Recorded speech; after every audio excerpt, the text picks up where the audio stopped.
Going live.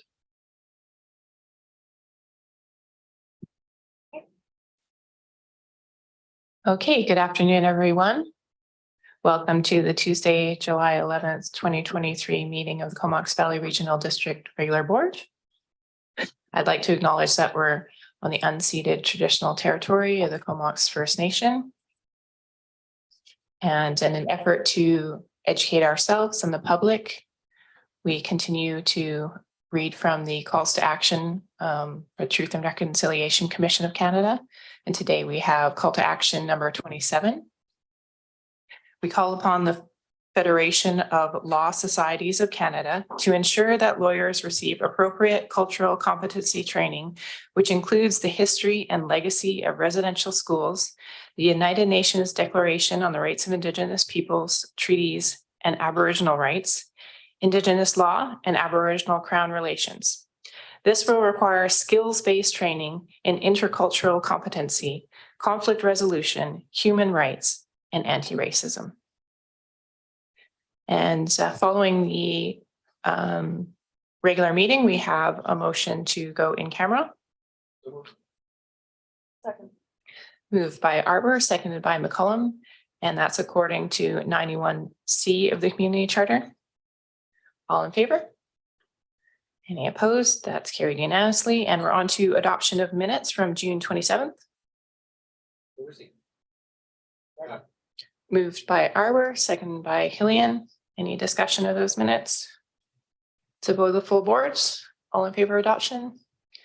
That's carried unanimously. And we're on to business arising from minutes. Moved by Hillian. No resolutions needed on that. This has been made public previously. Okay, right. Okay, this is just rising and reporting, so we don't need to make a motion on receipt. And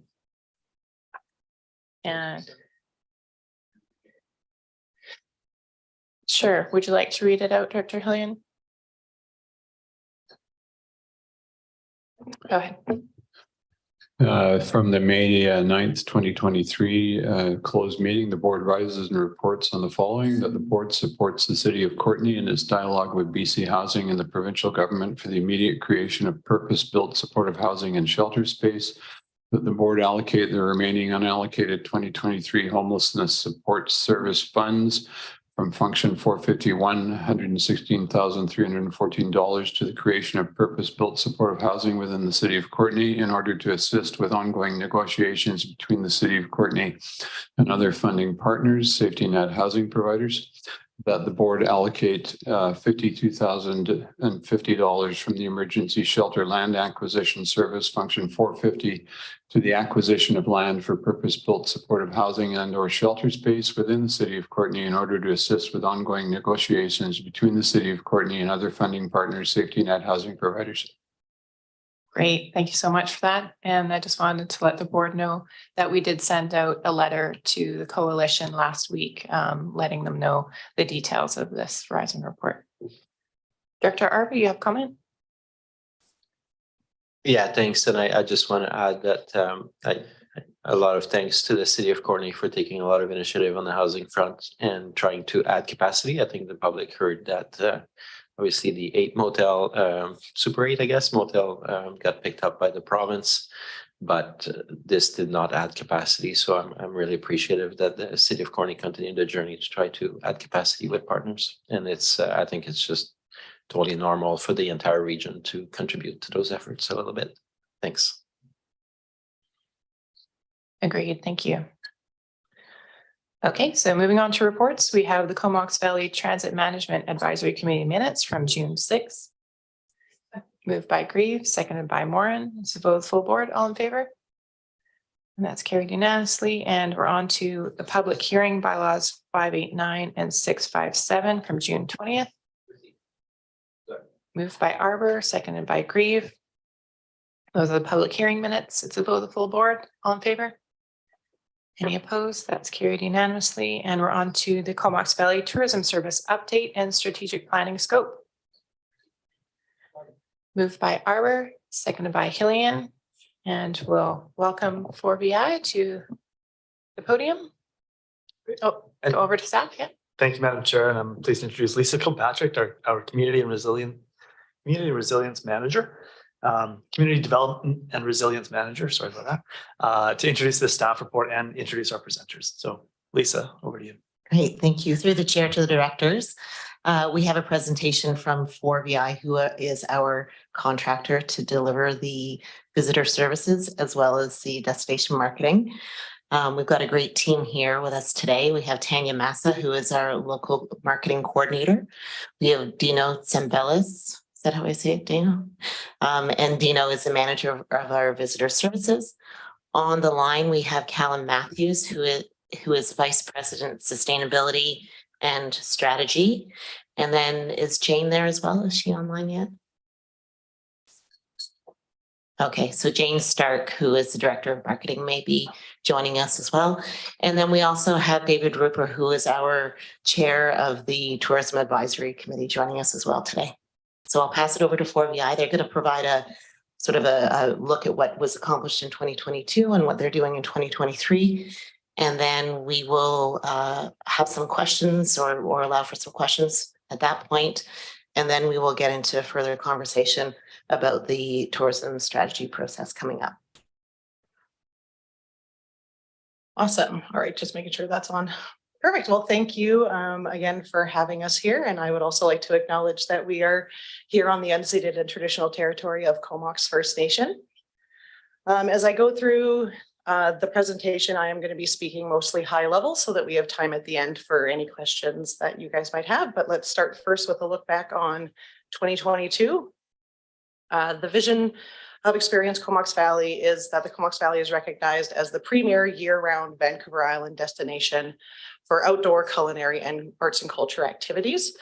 We want to do this by working through stakeholder engagement, as well as focusing on driving overnight stays to the region, particularly during the shoulder seasons. Our target audience geographically is primarily Victoria and the Lower Mainland, so the short haul markets that can get here quite quickly, including Calgary and Edmonton and Alberta, because we do have the direct flight option to our Comox Valley Airport. Looking at adults aged 35 plus as well as families. And obviously those with an interest in outdoor and marine adventure activities, culinary experiences, and arts and culture, since those are our pillars here. In 2022, we had three main goals. The first one, to increase revenue from visitation by generating leads for tourism businesses, managing growth and benefit through both seasonal and geographic dispersion of visitors when they're here, and increasing the competitiveness of the Comox Valley as a desired destination. 2022, we also created the Comox Valley Tourism Advisory Committee, and I'll let David just come here and introduce himself. Pleasure to be here. I am David Roker, the chair, elected chair of the Tourism Advisory Committee. I'm also a local hotel operator. I was just looking at our terms of reference, and it wasn't back in 2021 of September. It's almost been 2 years that this committee was brought together, and it's been very exciting. We have a very engaged group of members. It's diverse from accommodations to transport to food and tourism, adventure tourism. We still have a couple of spots left on the committee. And really, it's I'm very proud to serve on this committee, and I'm a big fan of what 4VI is doing for the Valley. Thank you. Thank you, David. And we are so grateful to have this wonderful engaged group of tourism leaders and their businesses here in the Valley to help guide the work that we do.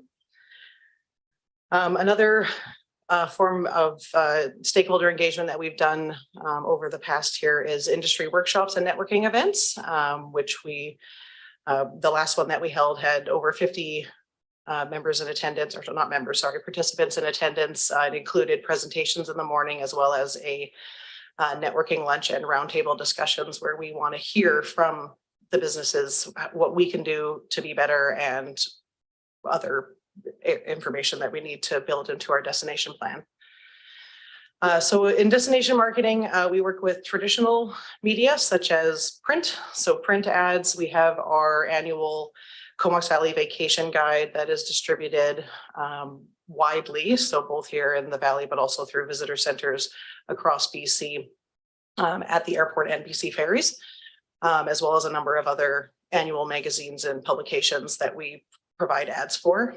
This is just an example of a 2-page spread that you might see with our Experience Comox Valley branding and the types of images and information that we put out there, including a QR code to our experiencecomoxvalley.ca website. Another form of traditional marketing that we utilize is broadcast. So in 2022, we had a number of contests that ran through Global News, BC, Edmonton, and Calgary, as well as the Food Network Canada's Big Food Bucket List episode that featured Atlas Cafe in Courtenay. It aired in April last year. And then in the fall, CTV's weatherman Warren Dean was live on location for a different night in each community from November and early December. We also run a number of promotional campaigns throughout the year. So working with partners such as BC Ale Trail or other Destination BC consortiums like Ride Island or Golf VI, as well as digital campaigns that focus on driving visitation, again, in those shoulder seasons. So with a tumble into fall and warm up to winter campaign is what we called them last year. And then all year we have digital search ads.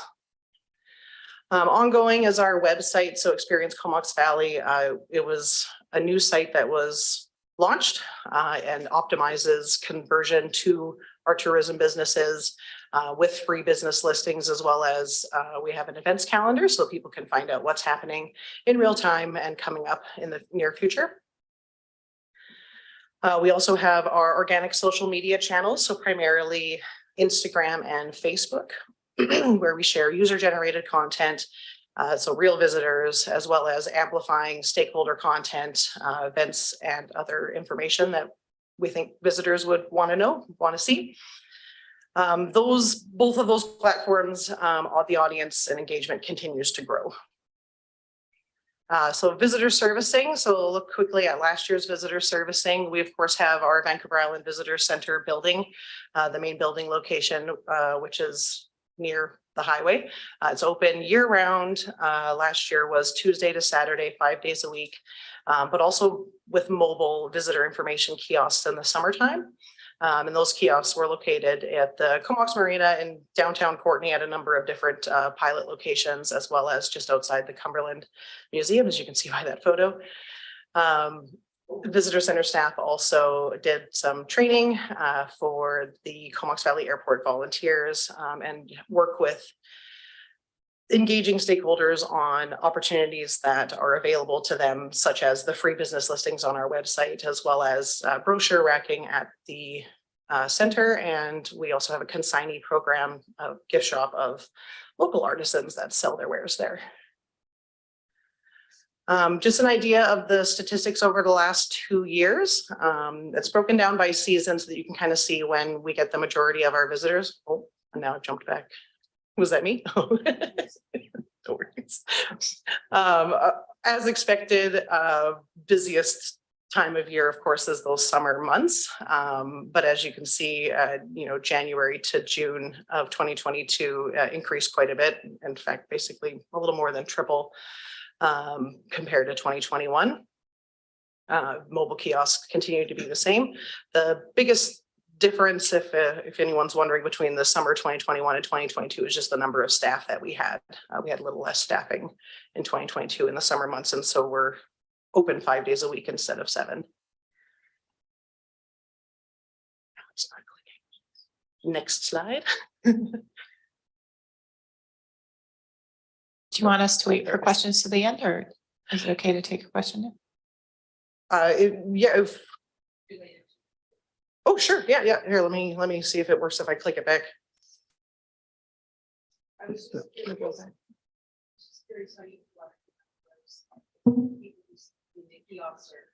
Are easy because they're people are directly engaging, but do you collect the numbers based on direct engagement with staff. Yeah. That's And not correct. just Yeah. like signing the guest book or something. Yeah, that's correct. Okay, So the thanks. way that we count a visitor at the visitor center, for instance, is somebody who engages with us. Obviously, at the visitor center, we get a lot of stop-ins for just using the washroom because, like I mentioned, we are really close to the highway. And like you said, at the mobile kiosk, it's anybody who engages and has questions for our staff that are there. Thank you. All right, so just real quick, look ahead at our current year, our current fiscal. The first three strategic goals remain the same from 2022, but with guidance from our Tourism Advisory Committee, we have added in a fourth goal for this year, which is to support sustainable tourism initiatives and activities. So for destination marketing, just a couple of the priorities for this year. Obviously, this isn't everything, but we have a vested interest in continued asset development. So collecting video, images, and written content that we can share, that we can use on our website and ads. The sustainable tourism initiatives and planning being an important part of this year. So developing and collecting content and celebrating those sustainable development goal stories that are happening within this region, as well as supporting tourism businesses to create their own. Events and experiences supports for the creation and or enhancement of new events and experiences here in the Comox Valley. So developing our product and our offerings even further. And also our market research. So using visitor intercept surveys to get an idea of what visitors are doing, what their experience is like, and what their satisfaction is. For visitor servicing, as I briefly sort of touched on this year, we have more staff in the summer than compared to last summer. So we will be open, or we are currently open, it's July now, 7 days a week throughout the summer. And then the remainder of the year is that 5 days a week, Tuesday to Saturday. Our mobile visitor servicing are 4 days a week at the Comox Marina in Courtenay, as well as Cumberland. And again, just working with stakeholders and tourism businesses in the area to develop more information to help them out to get more up on our website, as well our consignee gift shop. We've gone from 40 to 50 consignees, and we instigated a new brochure racking and advertising program with a low cost where they can have their brochures at the visitor center, but also partnering with the Comox Valley Airport for some brochure sharing there. I'm not going to go through this in detail. This is just to give you an idea. It's on our website. Each of the individual goals is broken down by objectives and tactics. So a little bit more detail to give you an idea of some of the individual activities that we'll be going through. Like I said, it's available on our website for anyone to have a look at under the stakeholder information page. Okay. And now we're at questions. All right. Thank you so much. We do have a question. Director Arbour, go ahead. Yeah, thanks for the presentation, and it's good to see some of the stats. I forget what the stats were prior to COVID 2020, so I might have had that question. So I don't know if you have access to that, but nonetheless, what I was going to say is, yeah, I think I've heard a couple of people say that they like the mobile kind of what do you call it? The mobile The kiosk. kiosk Yes. that's been going around. That's Yeah, Dino's department. that's great. And so that, yeah, that's a great approach I think was added. And you can speak at length if you want to give us more information on that. The reason why I'm asking about it is I noticed in your presentation that currently Comox, Cumberland, and Courtenay are where the kiosk goes, but the rural areas also pay into the service. And I thought I'd flag that in Union Bay, there's actually quite a bit of tourism. And I would also flag that our big development over there, they're planning to build the Discovery Center in Union Bay over the next coming year. So I'm just wondering if there's been thought about bringing the kiosk into some of those other locations in the valley, whether it be Saratoga or Union Bay or those areas. Oh, yeah. So for the kiosks, we are open to ideas. We've thought about also the ferry location. We've thought about Miracle Beach. We've even trialed Miracle Beach a couple of years ago just to see how it would work. And so we were lucky and fortunate enough that they allowed us to go, and BC Parks allowed us in there just to see it. The 3 locations we have now, I find they're very strong, but you got to keep looking for the future. Those stats that you see, I hope to get those stats back to about 30,000 That would make a great year for the Comox Valley. That's future, post COVID, but pre-COVID, would have been what the goal would have been. I would like to go back there in order to stay on that projection. We do have to think outside the box. Now, the places that we have chosen, they're chosen for a reason. And so Courtney is one of those places that we trialed certain different locations, specifically trying to find just the right spot. Cumberland, we have the spot because it's that downtown Dunsmuir that will work perfectly. And Marina Park, just in terms of safety, just simplicity, everything works out perfectly. So yeah, being able to move around is a major thing. The change, the future to 2023 will be we're implementing a volunteer management program. And we've had our internal team has had great success as volunteer managers. So that's something that will take us to the next level. This year we have 6 summer staff from the Canada Summer Jobs Program. Makes a really big difference in order for us to be at those locations and guarantee 4 days a week minimum that we will be there servicing all day. So being able to sustain that is what we have to think about as well. And that volunteer management program will help us. Thanks for all that additional information. Appreciate it. I had a question about the events calendar. I mean, there's so many things happening in the Comox Valley these days. I was wondering, is it getting populated, and is it a fair representation of all the events that we're seeing? Yeah, it's definitely picking up in popularity. I'm getting more and more requests every week to put new events on the calendar. The visitor center team is also great when they see an event that's happening. They'll actually contact the event coordinators to let them know, hey, did you know? So it's kind of spreading by word of mouth. And it is something that's, shared on social media, and we are getting more and more clicks to it as well, because some of our ads actually drive with that QR code, will drive straight to that events calendar, depending on what the call to action is in the ad that we're running. Oh, that'd be great. Yeah. Yeah. Good to hear. Thank you. Director McCollum, go ahead.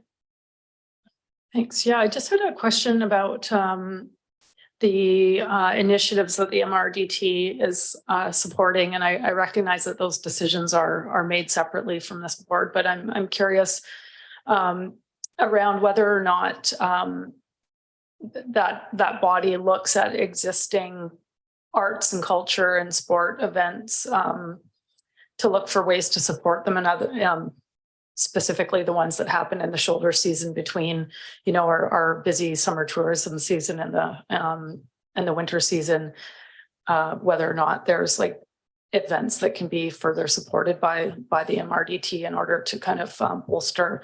Like one of the ones that comes to mind for me is the Woodstow Festival that happens in Cumberland in November. It's kind of a time of year where, tourism is down absolutely everywhere. And I imagine that there's probably other sport events that happen around the valley that maybe could use some additional support from some hotel tourism dollars. And I'm just wondering if that's something that's already happening, or if something that fits within the existing model, if you could speak to that at all. Yeah, and that's a great event. And like you said, definitely at a great time of year when we're looking to drive more visitation. We are very close.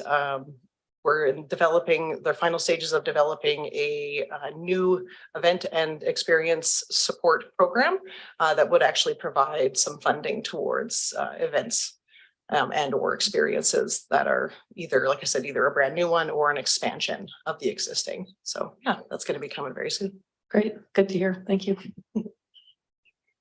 Next, we have Director Hillian. Thanks, Chair. Thanks very much.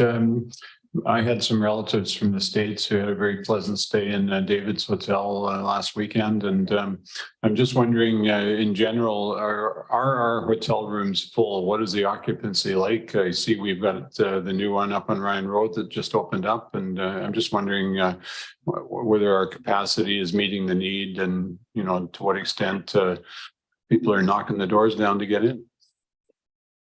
Thank you for the question. Last year would probably be the benchmark for our best year ever, and that would be in the valley in its entirety.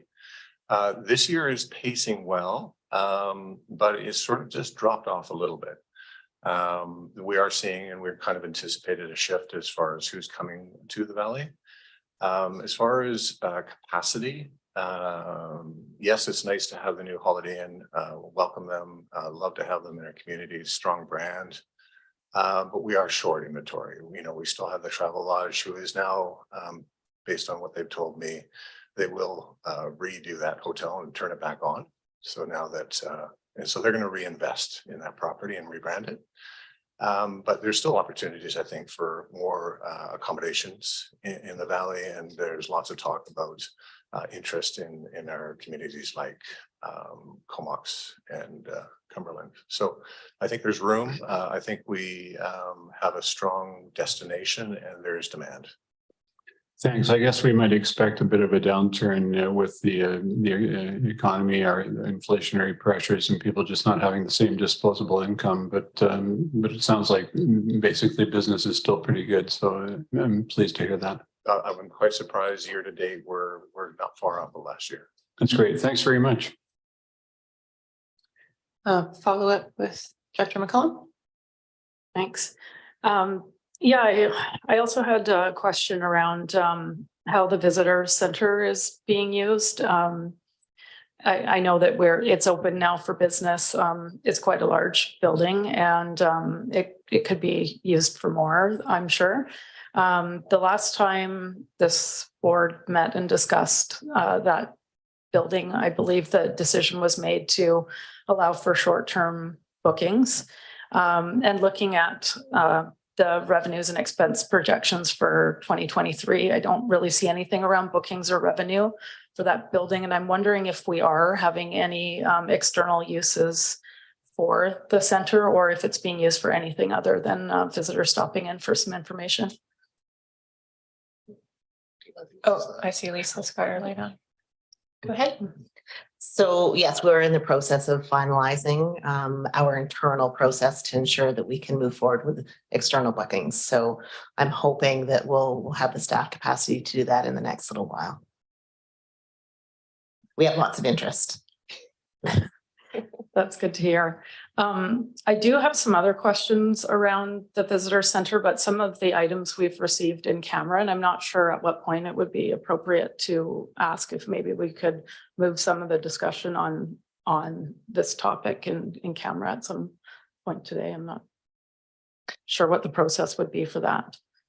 Yeah, so I'll just go to staff if we were to go in camera under what section? It would likely be under the section related to proposed services of the regional district, and certainly perhaps after the presentation and the proposed strategic planning exercise that I think is still to come in the presentation and the report. Then further consideration on those in-camera matters could be given later today or at a subsequent meeting if needed. Okay, yeah, if my questions aren't answered one way or the other, I'll come back to it at the end of the discussion. Thanks.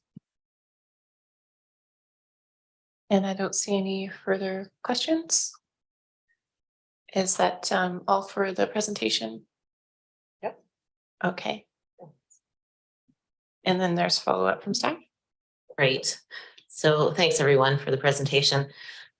I just want to point out that in Appendix A of the staff reports, we do have a consolidated budget. This is the first time that we've presented this consolidated budget to the board. It's not something that you see at budget time because it's looking at all of the revenues and expenses of the service. Dino mentioned that we have 6 summer students. That is a grant that 4VI put in on our behalf to the Canada Summer Jobs program, and Dino through his advocacy moved mountains, and to get 6 students is very unheard of. So it's great that the service is providing jobs for 6 students this summer.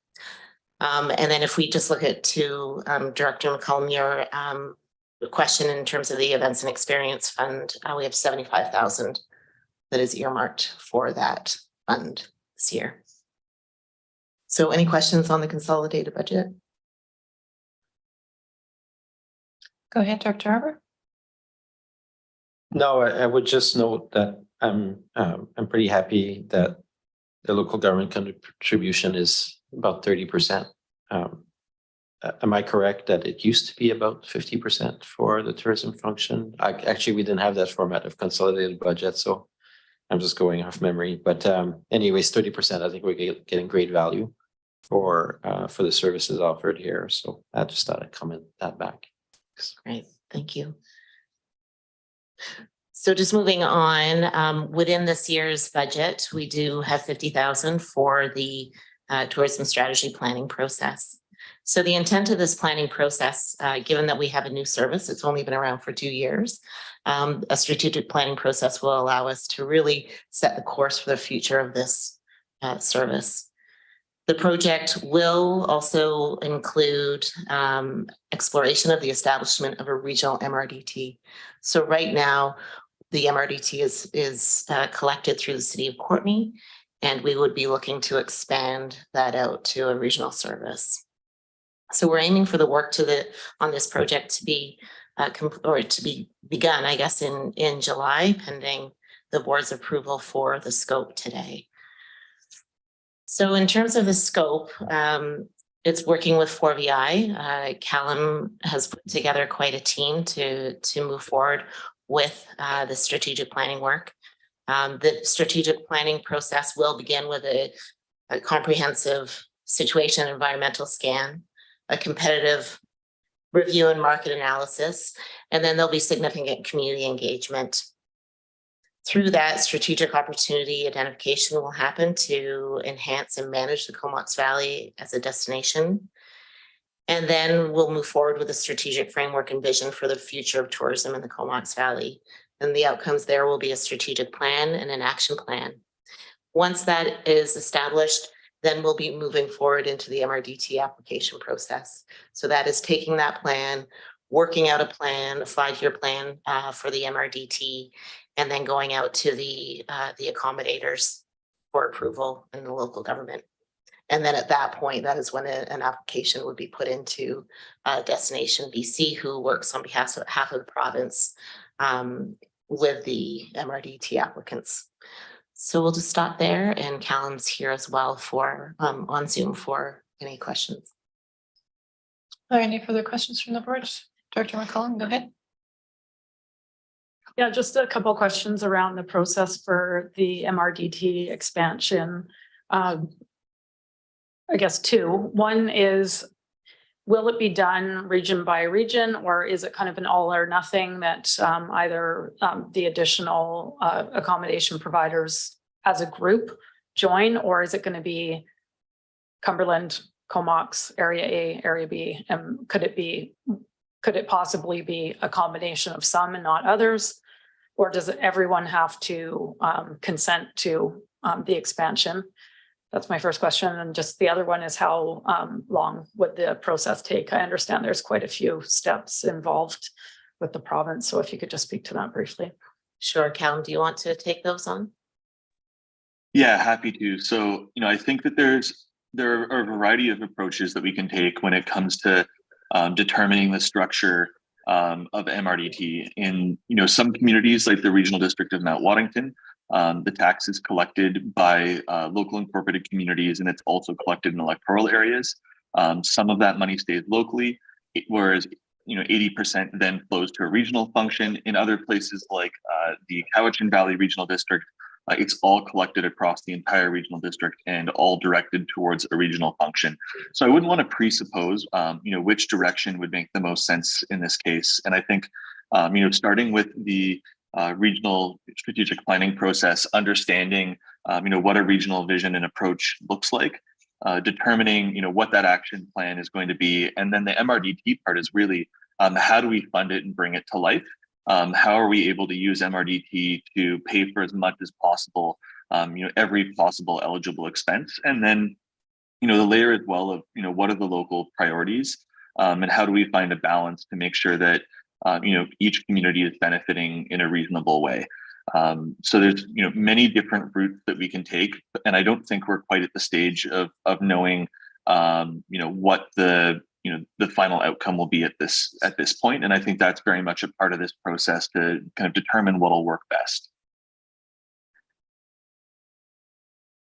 And then timeline, sorry.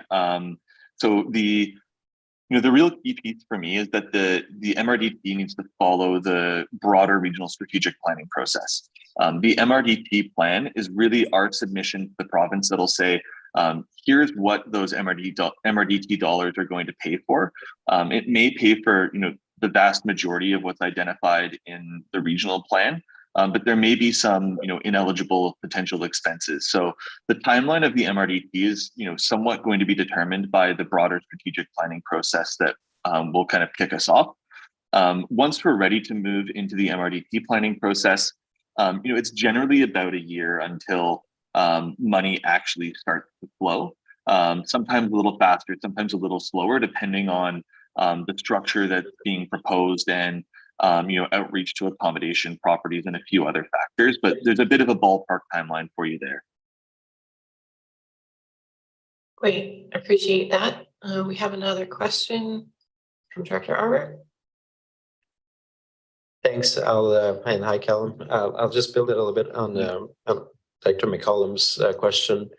I guess part of when I was listening to her, I was thinking usually there's a need for 50% of the major hoteliers or tourism operators to be in favor of it. So I'm just wondering if the process will mean that for each area, say for the Bainstown portion of area, it would require the 50% in that area, or whether we would look at the region as a whole and then requiring 50% of hoteliers.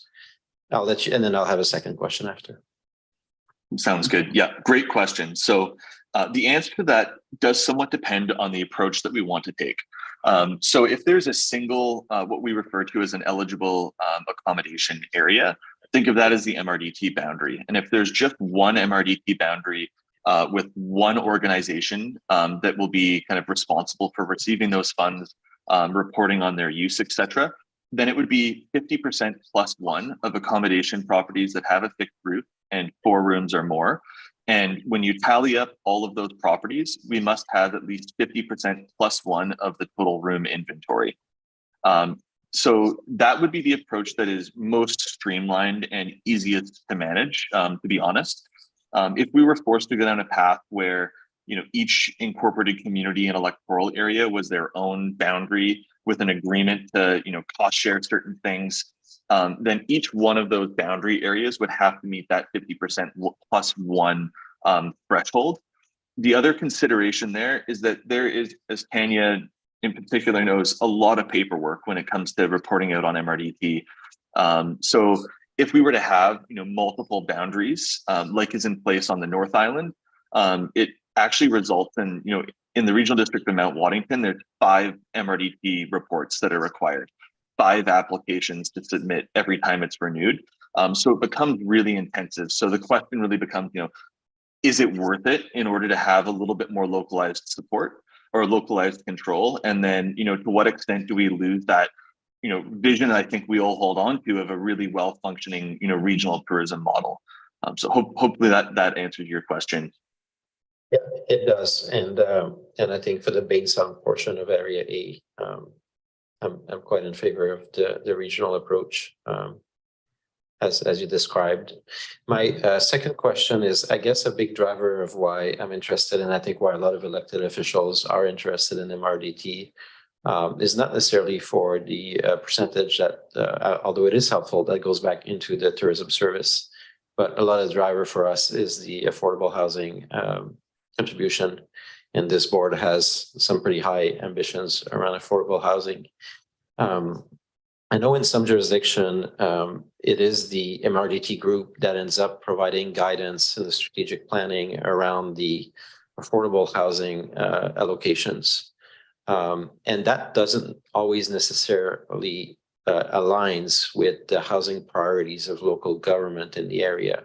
So I'll give you an example. It would be probable that, say, range of hoteliers, and I'm not targeting the Comox Valley, I'm speaking broadly, might say, well, we want workforce housing because we want housing for our hotel workers. Whereas in a jurisdiction like us, the item earlier in the agenda talks about supportive housing and the rest of that. So is there a chance that in strategic planning, it could be explored that the MRDT group actually delegates strategic planning authority over the affordable housing component to the CVRD local government rather than try to handle it themselves. Yeah, from my perspective, whichever approach is going to make the most sense and has the support of local government and the regional district and industry is the best one. And I think conversations like that are really a part of the planning process. I think that the hoteliers in the city of Courtenay are open to all sorts of solutions to try to support affordable housing and want to be great community partners. And it's often a conversation around the advisory committee. So we can really structure it in any way, but I wouldn't personally view that as being, the affordable housing component being controlled by, an advisory committee or anything like that. I'm not sure, Lisa, if you have, any other comments relating to that question. The governance portion, as Callan says, is part of the conversation. And there's no, from what my understanding, Callan, correct me if I'm wrong, there's no predetermined governance for that process at this point, and either existing or from the direction of the province. That's very helpful. That's Thank you very much. Yeah, thank you very much. Okay. I don't see any further lights. So we'll say thank you to our presenters. It's quite a big team there. Jane, Callum, Dino, Tanya, and David. And we're on receipt. All in favor of receipt? Any opposed? That's carried unanimously. And thank you, Lisa. And there's the recommendation. Moved by Arbor, seconded by Hillian, and that staff initiate the strategic planning process to support the future direction and action of the Comox Valley Tourism Service and work with 4VI to develop a Comox Valley tourism strategy for consideration of board approval. And it's a vote of the areas, Courtenay and Cumberland. All in favor? Any opposed? That's carried. And Director McCullum? Yeah, I'd like to ask or make a motion to move in camera, and I'm sorry, I don't know under what subsection. See, It would be under 91K. 91K. Staff advise. Okay. Seconded by Arbor. All right. I think the intention is that we go move in camera now and then come back out. Okay.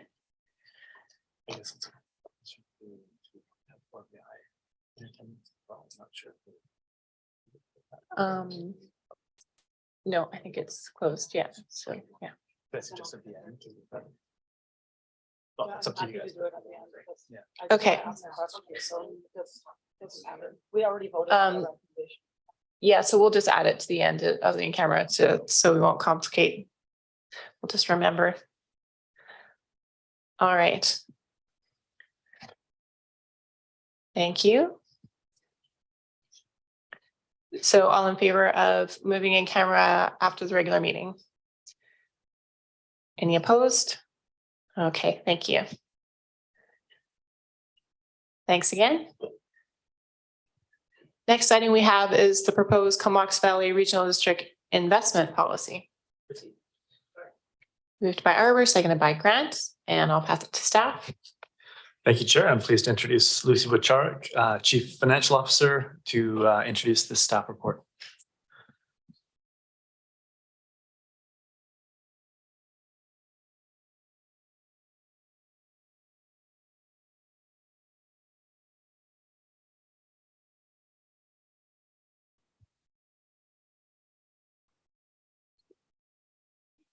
I'll just pull up the PowerPoint.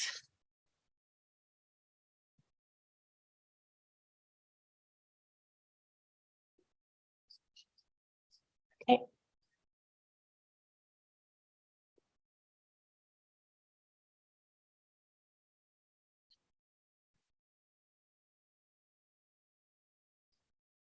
And Lucy, you want to? Yeah, great. Thank you.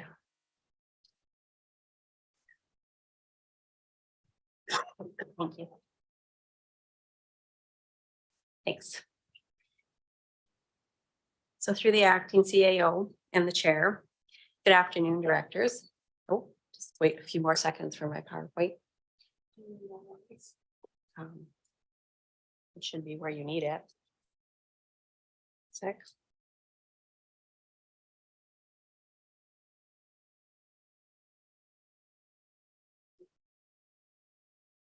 Yep, I'll just send it right away. Sorry.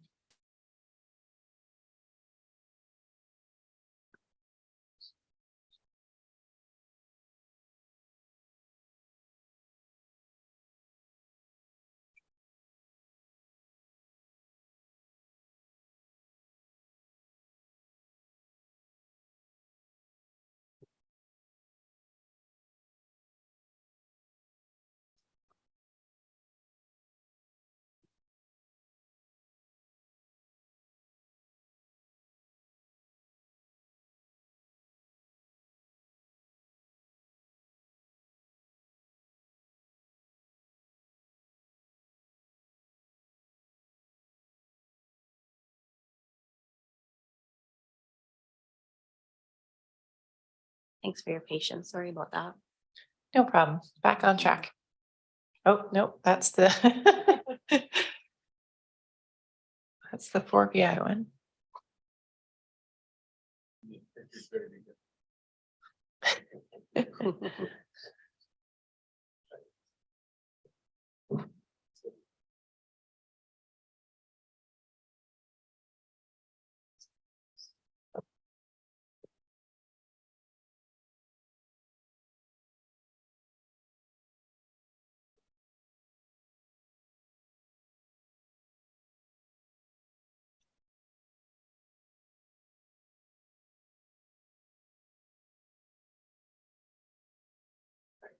Okay, now it looks like we're in business. Thanks again for your patience. So through the acting CAO and the chair, good afternoon, directors. I'm pleased to be bringing you today the proposed draft of the new investment policy. A key priority for the financial services branch is the development of the fiscal framework and strategy. This will involve a review of the current state of the CVRD's fiscal health and will proceed to ensure best practice policy, procedures, and controls are in place. When complete and through policy, a set of broad principles and objectives will be in place, and these will be communicated out so that we are all moving in a common direction, safeguarding the CVRD assets, remaining fiscally viable, and able to support the needs of the community today and to the future. We will take an agile approach to reviewing critical policy and developing the strategy, depending on the risks associated. Today, we have the investment policy for your consideration.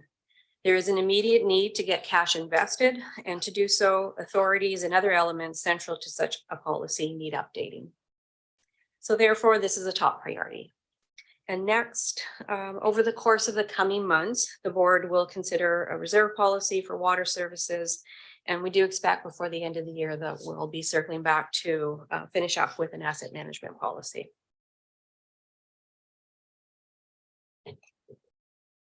In drafting this new policy, the Municipal Finance Authority was consulted and policies of other local governments were reviewed. With the current board investment policy being adopted by the board in 2003, the approach to create a new policy was taken. And as this was the best way to incorporate the standardized policy statements recommended by MFA. So you will see some of those core objectives as being the same from that old policy to the new policy. Things such as preservation of capital and diversification. However, the new draft just takes the language a bit more further, more comprehensive, and oftentimes just getting more into the how that's going to happen. As I go through the presentation, I'll focus solely on the new policy as opposed to drawing your attention from the differences between the one from 2003 to today's draft. From what is the most important message coming from this draft policy, I do think the policy purpose and its principles summarizes it well. The CVRD has a fiduciary responsibility to protect public funds. And this important board policy sets out the framework to manage the portfolio within it, while making sure cash flow is available. Safe investments will generate income which can be used to help capital initiatives and further avoid the use of debt funding. There are 4 main principles and 1 newly added principle. These are listed in priority order. So first and foremost, to ensure the person responsible works within statutory regulations. Secondly, attention must be given to preserving the initial investment. Next, with both 1 and 2 in mind, return on investment will be maximized. And lastly, there needs to be enough cash on hand, of course, to meet the operating obligations of the CVRD. This new policy includes a specific objective for sustainable investing, bringing it aligned with the board's strategic drivers for energy and emissions. I have also noted here on this slide a recognition of the board resolution from July 2021 to update the policy and give consideration to ESG factors, including fossil-free fuel companies. So how will the purpose and the objectives be met? There are 4 parameters included in the draft, and they're listed here on the left side. Liquidity speaks to the need to manage cash flow needs of the CVRD. This is accomplished by having investments with multiple maturity dates and maintaining an appropriate amount of cash and funds that's easily translated into cash. Security ratings set out important restrictions aimed to ensure that risky investments don't make it into our portfolio. While the policy is aligned with what is allowed in the regulations, what you will most likely find is that investment types rated A or higher is what's included in the portfolio. Diversification is key to mitigating risk, and this section layers in those parameters. It looks to ensure that we are not heavily weighted in one single entity, and it also gives those goalposts where the type of investment is tested to ensure that we're not too heavily weighted in any given type of investment. And lastly, no for sale. This is a bit of a common sense statement. However, it is important to put it down in writing. Sometimes what happens overall in the portfolio, it may be off of the policy limits somewhat. However, that doesn't mean that you'll proceed with right away selling any particular investment. And lastly, there are 2 other policy statements that always appear in an investment policy: standard of care, bringing clarity that managing of the portfolio must be that of a prudent investor. And as well included in this section, requirements for sound ethics and avoiding situations which may cause conflict of interest. And lastly, requirement that all investments must be in the name of the CVRD, and it specifies how they're held for safekeeping.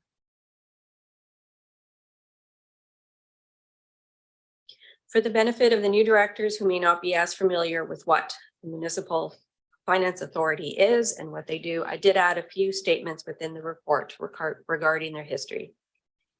The Municipal Finance Authority was established in 1970 with the purpose of contributing to the financial well-being of local governments in BC.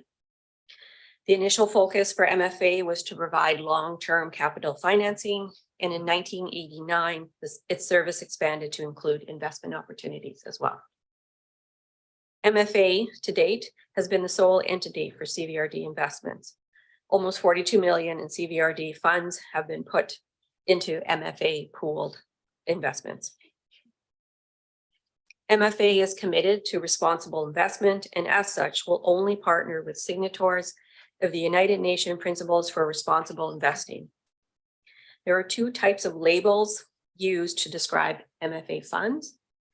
All 6 MFA funds are identified with the symbol ESG, indicating sustainable, responsible, green, or ethical investing.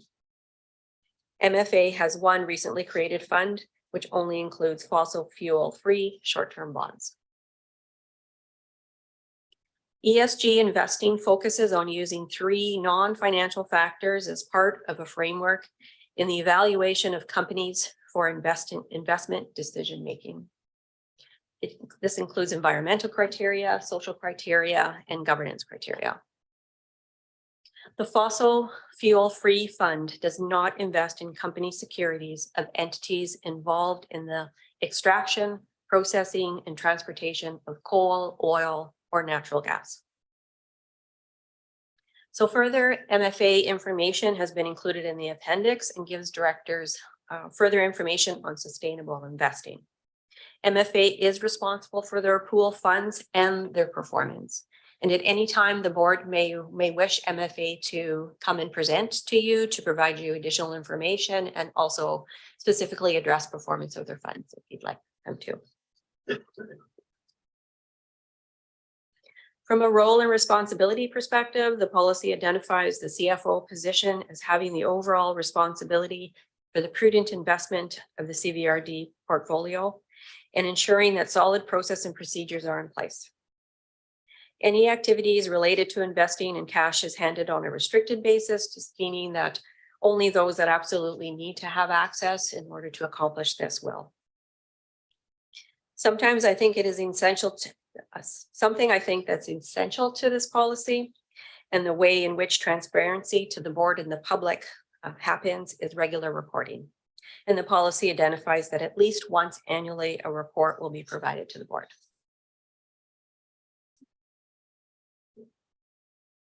So next steps. Once this policy is endorsed, I will proceed with, we'll just review once again where our current portfolio is at, consider our cash management needs. We'll make adjustments to the MFA funds, and that includes investing in the fossil fuel free bond fund as well. We'll look to diversify further with some purchases of some GIC investments with some banks. The CVRD's cash balance at this point in time is about $70 million, and it's come up quite a bit from December 31st. And that's mainly because we did receive our $30 million grant. And with that 70 million, clearly there will be some additional investments that will be made. Managing the investment portfolio, I find one of the most important responsibilities of my position.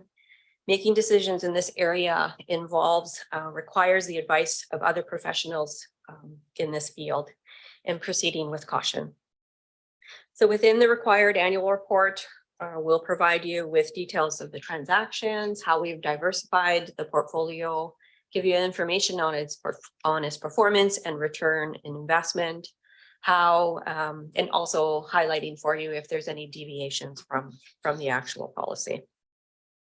I just had one more note for you from a moving forward perspective. I just wanted to note that the steps that we'll be taking right now will just be more of those foundational pieces with managing our portfolio overall. We do have to, just wanted to reiterate from the report that we've got some work to do on understanding better what our cash projections need to be. So we just have to kind of circle back into that.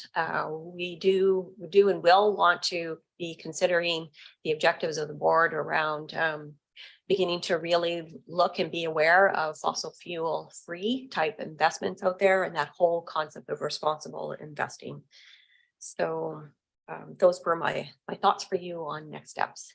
And that concludes my presentation and open for any questions that you may have. Thank you, Lucy. Looking to the board for questions. We have Director Arbor first. Go ahead. Yeah, thanks to our CFO for this report and to Director McCollum in 2021 for asking a major revision to the policy and exploring some of the alternatives we could look at to sort of modernize our investment philosophy and policy. I'm learning a lot both from your presentation and from your report. In the report, I was surprised. And one of the last pages it talked about PHNN, and I was like, remember in 2000, like encountering Philip Sagers North, and I just learned that they manage a big pool of funds for MFA, so that was actually quite a surprise. I'm of two minds on the policy, and maybe you'll be able to explain a little more. So right now, what I read in the report is that maybe up to 25% of our portfolio could potentially be outside of MFA, if I'm reading this right. If that's incorrect, that's okay. I just want to make sure I'm clear on that. And then it talks about investing in grade one through grade one banks and issuers and stuff like that. So I'll just develop a scenario because MFA is kind of, it's pretty unique. In Canada, not every province has an institution like that that's got such a high rating and it's basically publicly owned. So I'm just wondering if what we're proposing is to start doing both public and private investment and whether there's a risk that if everybody does that, that will weaken MFA and their capacity to borrow and land and the rest of that and their rating. So that would be one question, and maybe we could invite MFA. The second is for personally, which will go against the good practice in your sector, which is diversification. But for me, the major driver for looking at private investment was if it was strategic private investment. For example, if staff was coming back and saying, hey, we can partner with BC Investment Corp and the BC Pension Fund and take an equity stake in Mosaic, Timber West, and Island Timberlands. So I could see us doing those kinds of investments to get our foot through the door and things that really matter to us as well, that affects the lands and water of our region. I mean, it'd be less excited if we end up investing in some potash product in Saskatchewan through a private investment. You know what I mean? So maybe you can clarify my first question. And then second is whether that could weaken MFA or whether there will be opportunity for us to look at targeted investments. Thanks for the question through the chair. So will we actually be looking to actually buy investments outside of MFA?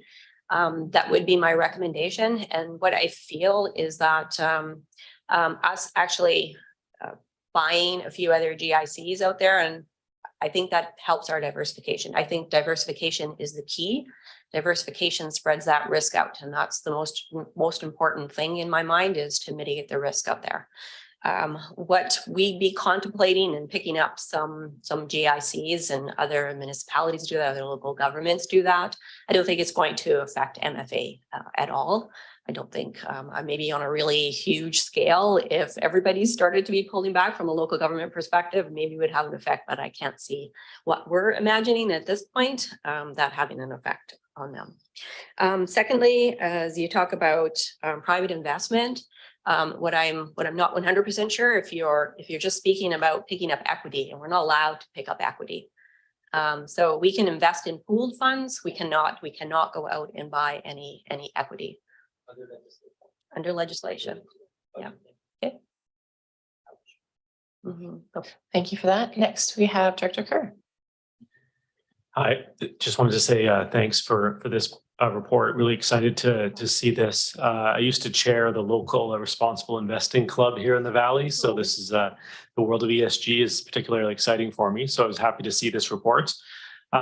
Question about kind of the next steps. So I understand a lot of the processes will have to take place, but looking at the top of page 3, I see kind of primarily invested in the money market, like 1.5 million, that the government fund, which was 8.5 million, and then the short-term bond fund, 30.7 million. So would the plan then be eventually to shift over the 30.7 million in the short-term bond fund to the fossil fuel-free bond fund, like over a period of time? Or, and I'm just wondering on the timelines how quickly that might happen. Thanks.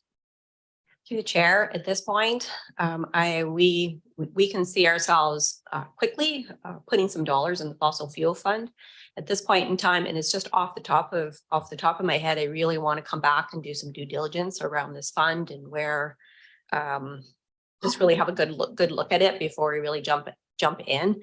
But we've been tossing around a couple of $1 million, so we'd start with something like that. I would not recommend that we put a really large portion of this portfolio into specifically that fossil fuel free short-term bond fund that MFA is offering right now. They do have a whole realm of responsible investing that MFA does. Pretty well everything that they do is. So hopeful that, so in that sense, it's meeting our drivers, our direction. But I do fully understand that when it's completely the whole fossil fuel free fund, it's much more focused on and eliminating those pieces that are about oil, that are about coal, that are about natural gas, of course. So, however, it is a brand new fund that's out there. It's been out there a few years. It makes me nervous to put a very significant piece in there because it's all about that diversification again. So we're going to start to put dollars into that, but it won't be any significant piece. I would like to, and I do understand that communities such as Victoria and Vancouver that are more advanced in this space, that are more into this place, that they've built their own internal procedures around that. So I can certainly see us getting to that place where I think awareness is everything. So it's lovely it being in the policy now. And as we go out, we're just going to be very aware of this. We'll start asking more questions, and I think our portfolio will naturally grow. But from a next step perspective as well, and as we circle back into where all our pieces are right now in those pooled funds for MFA, we'll do some balancing in there as well. Thank you. Next, we have Director McCullough. Thanks, Chair. And thanks, Lucy, for the report and bringing forward this policy. It's nice to see it coming through after the resolution from 2021. Really happy with what was outlined in the presentation, and certainly on board with the next steps that were outlined. To me, that makes sense, and it's in line with our previous discussions. So yeah, just wanted to say that sounds good from my end. I think the prudent approach of slowly getting into the space is what, even for those who are interested in seeing a divestment from fossil fuels, is I think how the public would expect us to proceed as a public organization. And certainly the intent of the resolution in 2021 was to ensure that our investment policy and our decisions align with our commitment to sustainability and climate mitigation. But my question is, looking at the wording of the policy, it doesn't seem to quite align with what is outlined in the report. Under the principles there, it's listed the statutory requirement and the preservation of capital, liquidity, return on investment, but ESG is not included in that list. In your slide, it was fifth, but in the policy, it's not there. Fossil fuel-free considerations is not listed in the policy. I'm clear on the fact that is a priority from an operational approach, and I'm happy with that, but I think it would be helpful to have that listed in the policy in some way. Whether it's included in the definition if we add a fifth consideration, and then ESG and fossil fuel free or fossil fuel divestment strategies is included in some way in one of the paragraphs. I would prefer to see that. My concern is that if someone picks this policy up in a couple of years and looks to it for a guiding approach, that the clarity that came through in the slides in the presentation and the next steps are not as clear to me in what's outlined in the policy. I don't know if you want to respond. I do. Thank you for those comments. Very helpful. And I think through the chair, I think I meant to make that connection stronger in here, and I think I've missed it somewhat.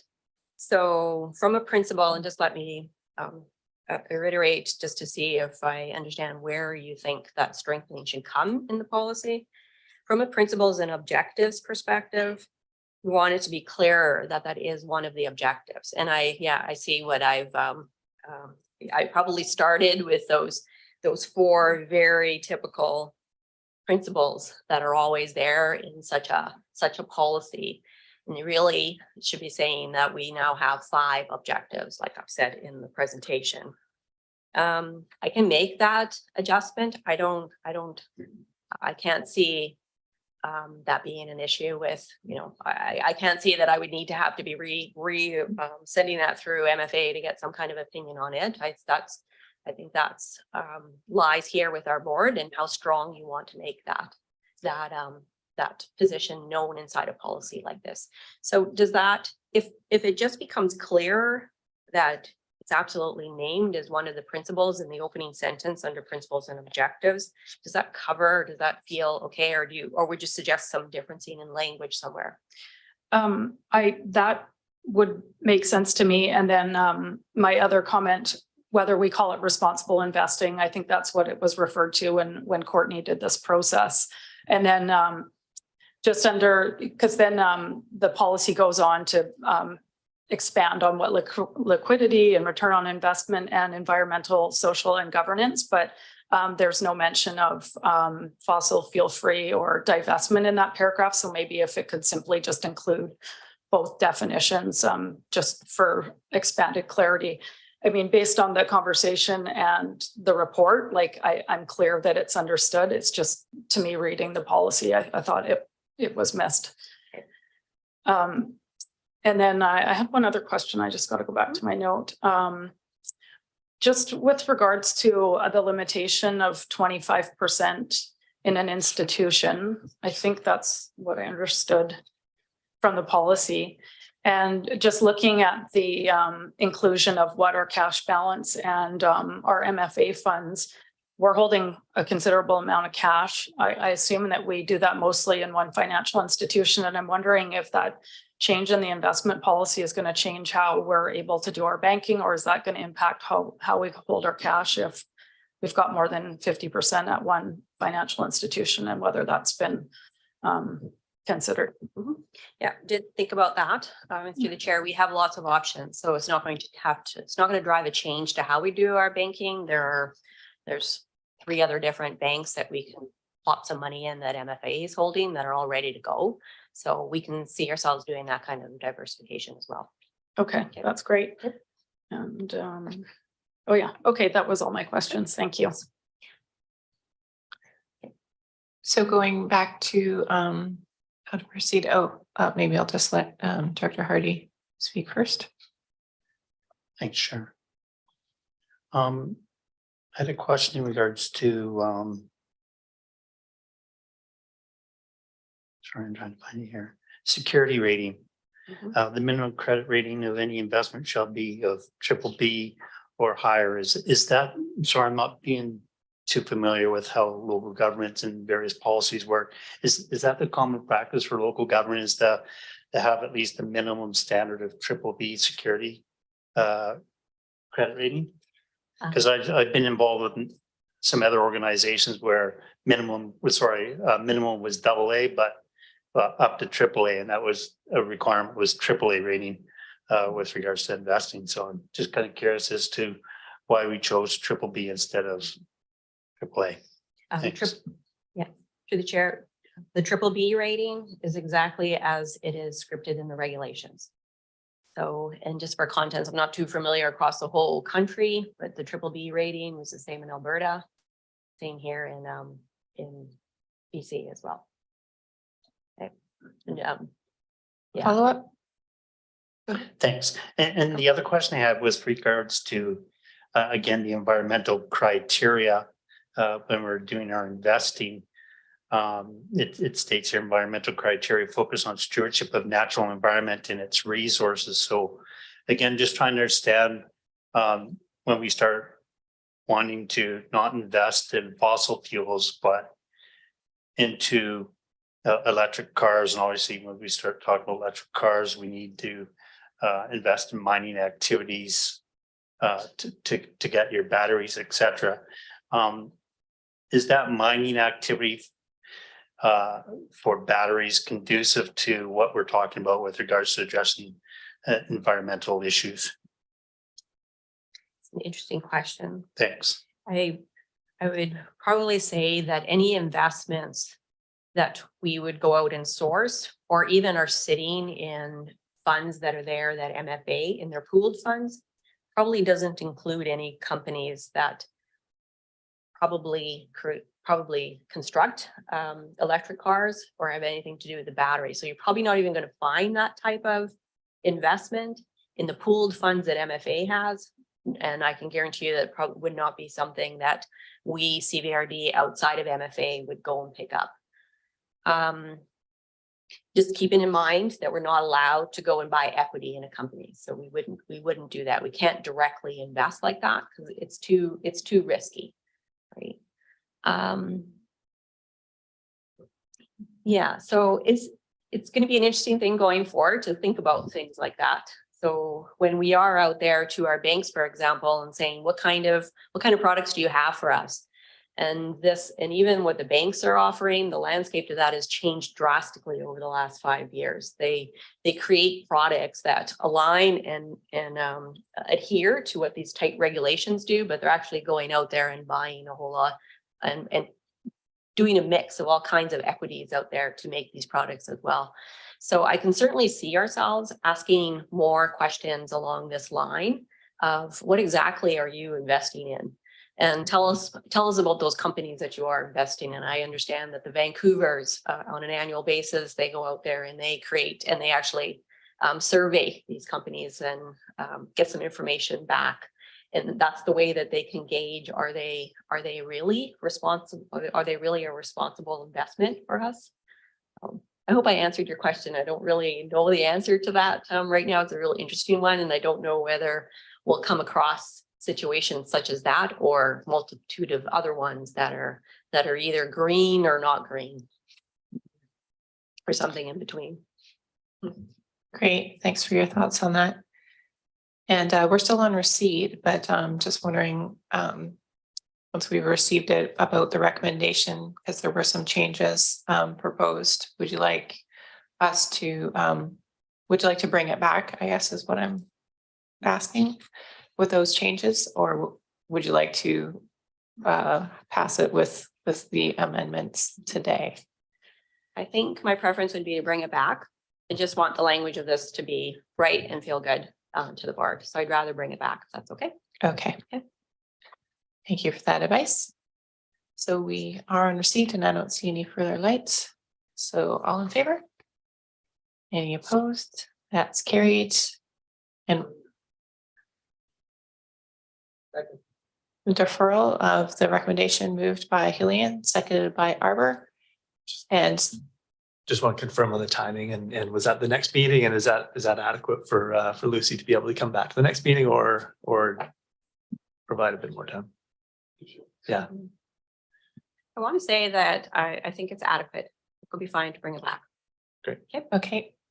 So the discussion on date and time is for the next regular meeting. Director Kerr. One of the things you do when you get down in the ESG rabbit hole is you figure out ESG means something differently for everyone. And so, it's hard to know where to stop and where to extend the line. So just, I'm curious in the discussions that you've had about this, there are lots of big banks in Canada that have lots of great green products and ESG funds, et cetera, but also lend to fossil fuel companies, right? So where do you draw the line on big banks, insurance companies, et cetera, right? So Sorry, Director Kerr, we're on deferral and we're not allowed to discuss any. Oh, I'm sorry. Anything but date and time on deferral. My apologies, Chair. I will chat with you later. Thank you. Okay, so for next regular meeting, Lucy will do her best to come back to us. And this is a vote of the full board. All in favor? Any opposed? That's carried unanimously. Thank you. So when Lucy comes back, Director Kerr will be able to ask some more of those questions. Okay, so moving on to the long-term borrowing security issue, fall 2023. Moved by Hillian, seconded by Arbor, and over to staff. Thank you, Madam Chair. And Kevin DeVille, Manager of Financial Planning, will introduce the staff report. Kevin.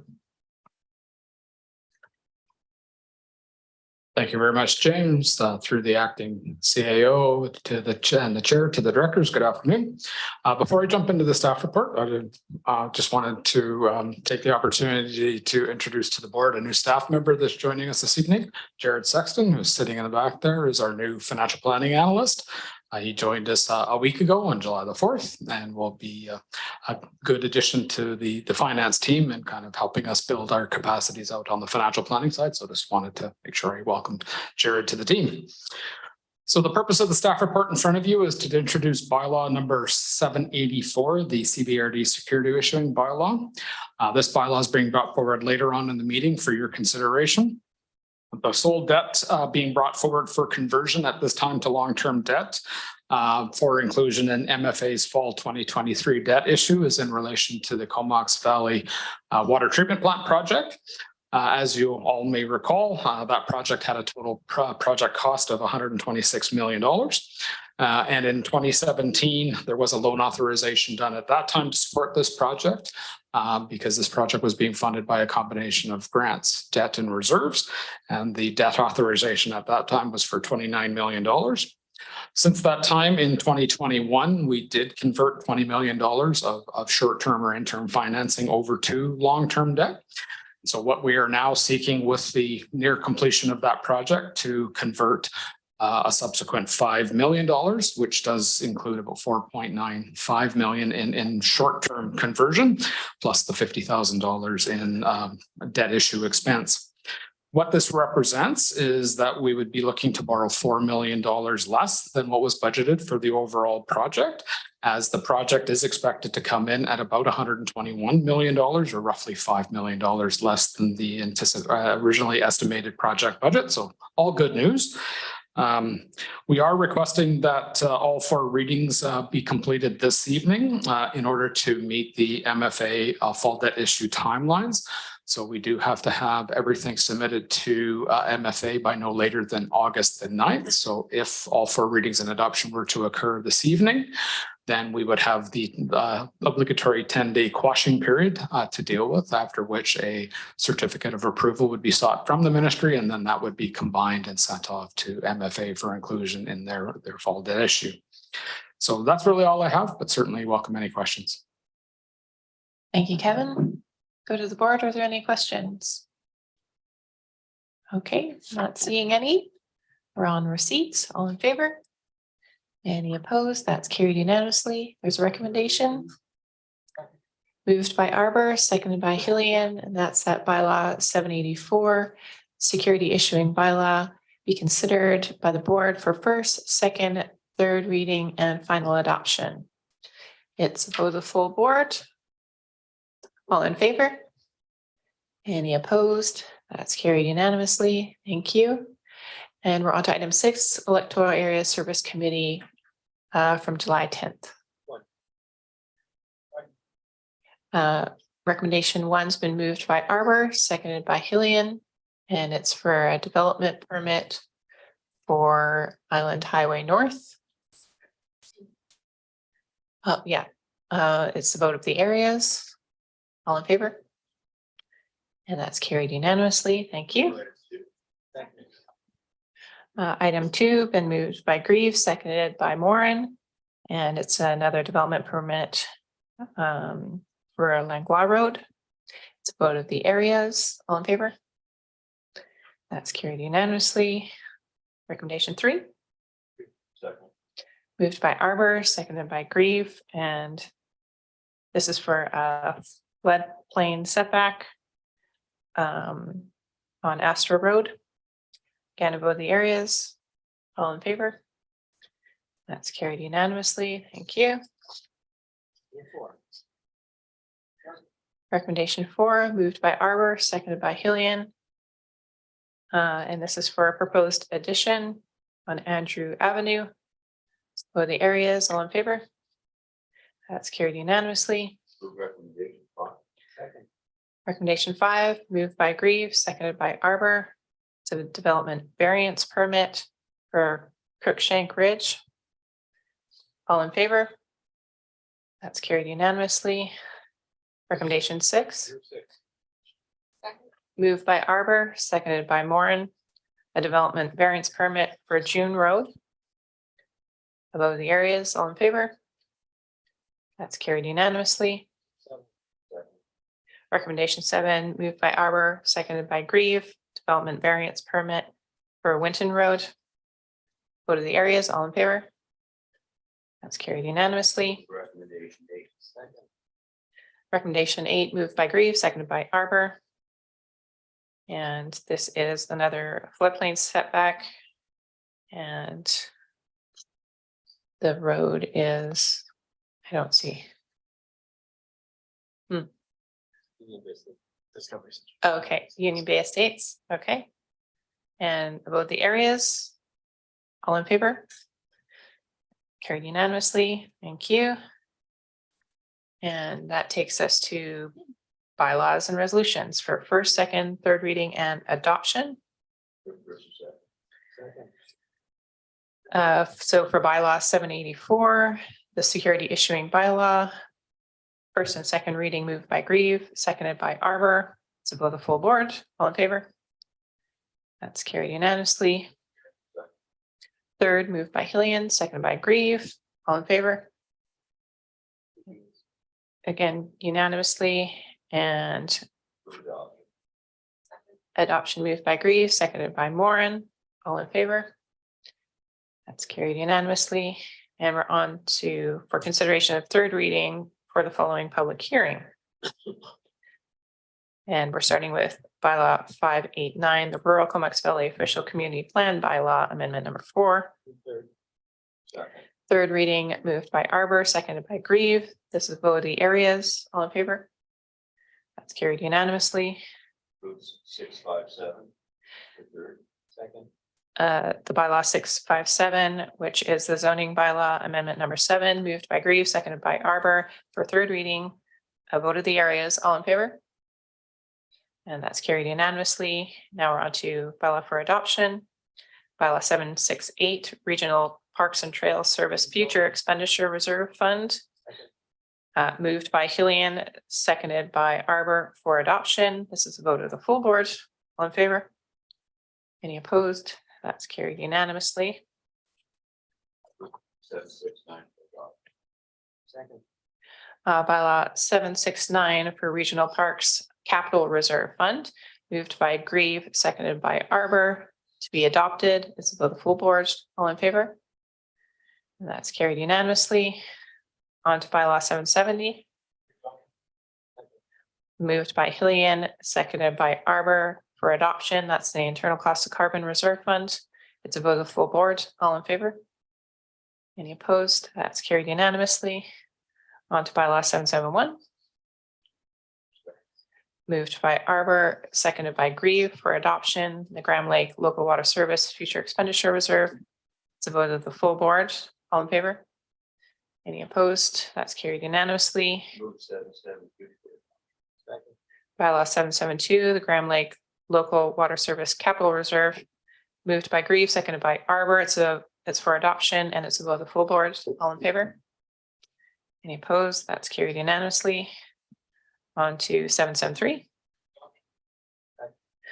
Moved by Hillian, seconded by Arbor for adoption. That's the Comox Valley Search and Rescue Grant and Aid Service. It's above the full board. All in favor?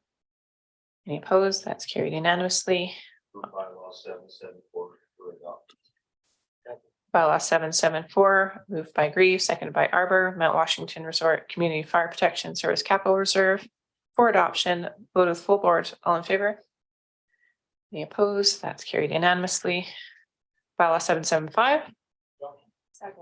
Moved by Hillian, seconded by McCollum, and that's for the Arden Streetlight Service Future Expenditure. It's above the full board. All in favor? Any opposed? That's carried unanimously. 776.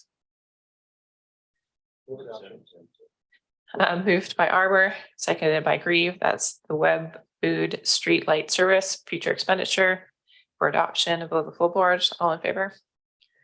Any opposed? That's carried unanimously. On to 777.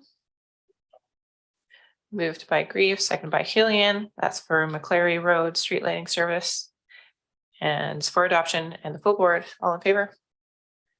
And that's carried unanimously. Thank you. On to bylaw 778. Second. Moved by Grieve, seconded by Arbor, the Fern Road Street Lighting Service future expenditure for adoption and oh, there's a little bit of a typo on that. Yeah, for adoption. Turn the lights off. That's above the full board. All in favor? Any opposed? That's carried unanimously. And bylaw 779. Moved by Arbor, seconded by McCollum. It's for the Hastings Road Streetlight Service future expenditure. And there is a comment or a question from Director Arbor. Go ahead. Thanks, Chair. I would like to highlight to the board that the Hastings Road Street Lighting Service is the smallest service of the entire regional district. It's one street light just south of Fanny Bay. So potential tourism destination. Thank you. Okay, thanks for that background. And it's above the full board for adoption. All in favor? And that's carried unanimously. On to bylaw 780. Moved by Hillian, seconded by Arbor. That's the Denman Island Streetlight Service future expenditure. Above the full board. All in favor? And that's carried unanimously. On to bylaw 781. Moved by Grieve, seconded by Arbor for adoption. Vote of full board. All in favor? Any opposed? That's carried unanimously. Thank you. And that will take us to the